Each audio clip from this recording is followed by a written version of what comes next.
अपनी next trick की। तो बच्चे ध्यान से समझना कि कैसे हम fundamental period of functions find कर सकते हैं बच्चे किसी फंक्शन का। बच्चे हमारे पास एक फंक्शन है, F x equal to sine 2n pi और फ्रैक्शनल फंक्शन, ये बच्चे फंक्शन है। तो इसका जो पीरियडिक फंक्शन होता है, जिसका फंडामेंटल पीरियड होता है, जिसके बाद ये रिपीट होना स्टार्ट हो जाएगा, तो वो इसका कितना होता है मेरे बच्चे, फंडामेंटल पीरियड जो इसका होता है टी, वो इक्वल टू होता है 1/n के बच्चे। अगर हमारे पास कोई एक फंक्शन है F x equal to sine 2n+1 into pi और x का बच्चे फ्रैक्शनल पार्ट फंक्शन, तो t इक्वल टू होता है बच्चे हमारे पास, होता है इसका 1।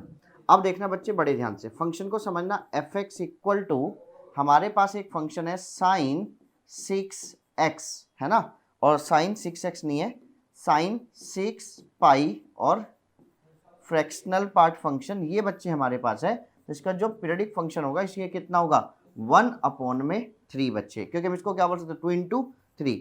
अगर हमारे पास कोई एक फंक्शन है एफ एक्स इक्वल टू में 9 पाई एक्स, तो बेटा मैं इसको क्या लिख सकता हूँ, पहले फंक्शन को मैं इसको लिख सकता हूँ 2 इंटू में 4 प्लस 1 इंटू में पाई और बच्चे x मैं ऐसे लिख सकता हूँ भाई इस फंक्शन को।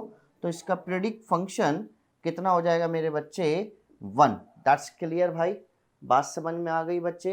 तो चलिए बच्चे अब हम आगे की बात करते हैं। एक बात और समझ लीजिए, यहाँ से एक ट्रिक और समझ लीजिए।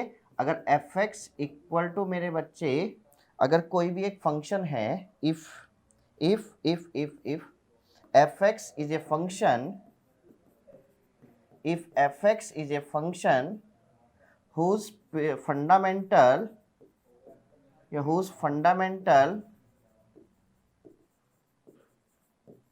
period is t, so then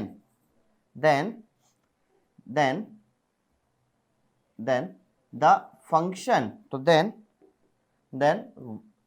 the function कौन सा बच्चे, then the function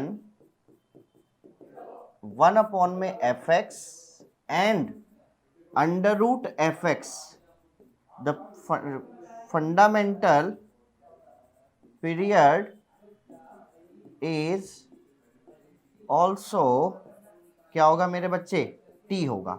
जैसे बच्चे मैंने कहा मेरे को एक फंक्शन है F x equal to sec X, अब मुझे इसका क्या निकालना है, फंडामेंटल पीरियड निकालना है। अब देखो जरा, मैं इसको क्या बोल सकता हूँ, एफ एक्स इक्वल टू 1/में cos x बोल सकता हूँ बच्चे, और cos x का फंडामेंटल पीरियड जो होता है बच्चे t इक्वल टू कितना होता है 2 पाई, ये होता है बच्चे। तो 1/cos का भी कितना हो जाएगा, 1/cos x का भी कितना हो जाएगा बच्चे, t equal to 2 pi fundamental period. तो sec x और 1/cos x किसके इक्वल होता है, तो इसका भी कितना हो गया बच्चे 2 पाई। That's clear. ऐसे ही अगर आप और भी समझना चाहें तो मैं आपको और भी समझा सकता हूँ कि अगर एफ एक्स इक्वल टू आपको निकालना है 1/√10x का आपको निकालना है, और 1/√10x को बच्चे मैं क्या बोल सकता हूँ, रूट कोटेक्स आप बोल सकते हैं। कोटेक्स का जो फंडामेंटल पीरियड होता है वो कितना होता है मेरे बच्चे पाई, तो रूट कोटेक्स का भी जो फंडामेंटल पीरियड हो जाएगा वो कितना हो जाएगा बच्चे, पाई हो जाएगा। अगर एक फंक्शन है कोई भी, if f x is a function, तो whose fundamental period is t, whose fundamental period is t, अगर उसका फंडामेंटल पीरियड क्या है टी है, तो then the function 1/fx and under f x का फंडामेंटल पीरियड भी कितना होगा, टी होगा। क्लियर है बच्चे, आगे बात समझ में। तो मिलते हैं नेक्स्ट ट्रिक।